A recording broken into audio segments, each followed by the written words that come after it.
أعوذ بالله من الشيطان الرجيم.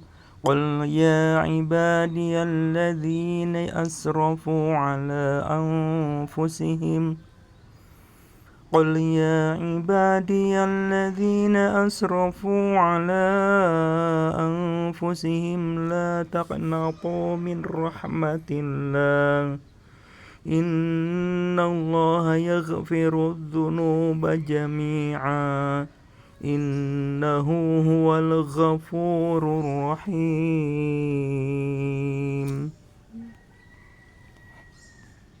Pek caritakeun hamba-hamba anu geus ngaliwatan wates ka dirina sorangan, omat ulah pegat pangharepan tina rahmat Allah.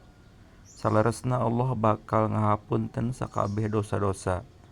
Saleresna mantena teh maha jembar, pangampura tur maha asih. Pada ayat ini Allah memerintahkan kepada Nabi Muhammad agar menyampaikan kepada umatnya bahwa Allah yang maha pengampun, maha penyayang, dan sangat luas rahmat dan kasih sayangnya terhadap hambanya yang beriman, akan mengampuni segala dosa yang telah terlanjur mereka kerjakan, seperti meninggalkan perintahnya atau mengerjakan larangannya apabila benar-benar tobat dari kesalahan mereka. Banyak orang yang menyangka bahwa karena dosanya telah bertumpuk-tumpuk tidak akan diampuni Allah lagi. Jadilah ia seorang yang berputus asa terhadap ampunan, rahmat, dan kasih sayangnya. Dunia sudah menjadi gelap menurut pandangannya karena selama ini dia tidak mengindahkan ajaran-ajaran agamanya dan selalu membelakangi petunjuk-petunjuk yang terdapat di dalamnya. Hatinya sudah penuh diliputi kekotoran dan kedurhakaan. Tak tampak lagi olehnya jalan kebenaran dan kebaikan yang akan ditempuhnya.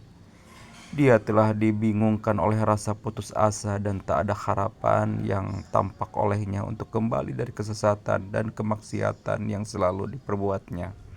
Tetapi Allah, meskipun besar dosa hambanya, Dia tetap mengasihi dan menyantuni dan melarangnya berputus asa terhadap rahmat dan kasih sayangnya. Dia tetap memandangnya sebagai hambanya yang berhak menerima kasih sayangnya itu apabila ia telah menginsafi kesalahannya dan memohon ampun kepadanya. Jangankan untuk orang-orang yang beriman, untuk orang-orang musyrik pun masih terbuka pintu taubat apabila mereka masuk Islam dan beriman kepada Allah dan Rasul-Nya. Diriwayatkan oleh Imam Al-Bukhari dari Sa'id bin Zubair dari Ibnu Abbas bahwa banyak di antara orang-orang musyrik yang telah banyak melakukan pembunuhan dan sering berzina datang kepada Nabi Muhammad. Mereka berkata kepadanya, "Sesungguhnya apa yang engkau serukan kepada kami adalah baik. Dapatkah engkau terangkan kepada kami bahwa yang kami kerjakan dahulu itu akan diampuni?" Nabi menjawab dengan membacakan firman Allah, "Dan orang-orang yang tidak mempersekutukan Allah dengan sembahan lain dan tidak membunuh orang yang diharamkan Allah kecuali dengan alasan yang benar dan tidak berzina, dan barang siapa melakukan demikian itu, niscaya dia mendapat hukuman yang berat, yakni akan dilipat gandakan azab untuknya pada hari kiamat, dan dia akan kekal dalam azab itu dalam keadaan terhina, kecuali orang-orang yang bertobat dan beriman dan mengerjakan kebajikan, maka kejahatan mereka diganti Allah dengan kebaikan. Allah Maha Pengampun, Maha Penyayang." Dalam hadis Nabi SAW juga dijelaskan, diriwayatkan dari Amr bin Anbasah bahwa telah datang menemui Nabi SAW seorang yang telah tua bangka bertelekan di atas tongkatnya dan berkata kepada beliau, "Hai Rasulullah, saya banyak mengerjakan kesalahan dan maksiat. Apakah mungkin kesalahan itu diampuni?" Nabi SAW menjawab, "Apakah engkau telah mengakui bahwa tiada Tuhan selain Allah?" Orang tua itu menjawab, "Benar, bahkan aku mengakui bahwa engkau utusan Allah." Rasulullah SAW menegaskan, Allah mengampuni semua kesalahan dan maksiat yang telah engkau lakukan itu. Riwayat Ahmad.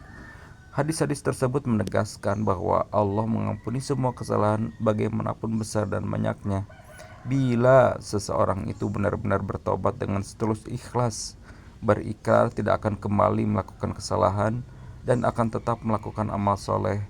Hamba Allah tidak boleh berputus asa terhadap ampunan, rahmat, dan kasih sayangnya, karena pintu rahmatnya terbuka seluas-luasnya bagi orang yang bertobat, sebagai ditegaskan dalam firman-Nya. Dan barang siapa berbuat kejahatan dan menganiaya dirinya, kemudian dia memohon ampun kepada Allah, niscaya dia akan mendapatkan Allah Maha Pengampun, Maha Penyayang. Setelah melarang hambanya berputus asa terhadap rahmat dan kasih sayangnya, Allah mendorong hambanya agar segera meminta ampun dan bertobat kepadanya atas segala keterlanjuran dan kesalahan yang telah dilakukan. Allah juga menegaskan bahwa Dia mengampuni segala dosa kecuali dosa syirik, sebagai tersebut dalam firman-Nya. Sesungguhnya Allah tidak akan mengampuni dosa karena mempersekutukannya syirik, dan Dia mengampuni apa dosa selain syirik itu bagi siapa yang Dia kehendaki. Barang siapa mempersekutukan Allah, maka sungguh dia telah berbuat dosa yang besar. Memang besar dan luas rahmat Allah terhadap hambanya, hamba yang telah mendurhakai karena mengabaikan perintahnya, melanggar hukum-hukum yang telah ditetapkannya, dan bergelimang dalam dosa dan maksiat, masih saja dipanggil sebagai hambanya dan dinasihati supaya jangan berputus asa terhadap ampunan dan rahmatnya. Maha benar Allah dengan segala firman-Nya.